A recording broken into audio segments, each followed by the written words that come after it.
अहकाम रोज़ा की हमारी बहस चल रही थी। आज जो हमारे पास सवाल 2-3 मरतबा तकरार हुआ है, हम कोशिश करते हैं कि जो सवाल ज़्यादा तकरार हो हम फ़ौरन उसी का जवाब दे दें। जैसे मरीज़ के रोज़े का हुक्म था और क्या रोज़े की हालत में इंजेक्शन लगा सकते हैं, वो हमने ये जवाब दिए हैं।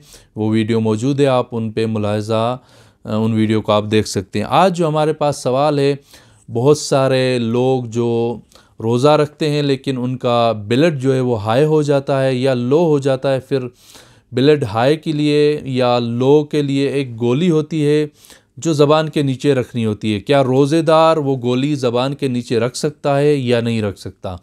देखें, बेज़ाहिर तो इस गोली के रखने का जो है हुक्म कोई हर्ज नहीं है। आप रोज़े की हालत में ज़बान के नीचे उस गोली को रख सकते हैं, लेकिन जो उस गोली के अज्जा हों, जो छोटे छोटे रीज़ टुकड़े हों, वो आप निगल नहीं सकते। गोली रखने से जो आपके मुंह में पानी आ जाए उसको आप बाहर फेंक दें। गोली रखने में कोई भी हर्ज नहीं है, ताकि उनका ब्लड प्रेशर अपने लेवल में रहे। लेकिन गोली के अज्जा को आप निगल नहीं सकते, उनको बाहर फेंकना ज़रूरी है। उससे रोज़े पर कोई असर नहीं होता।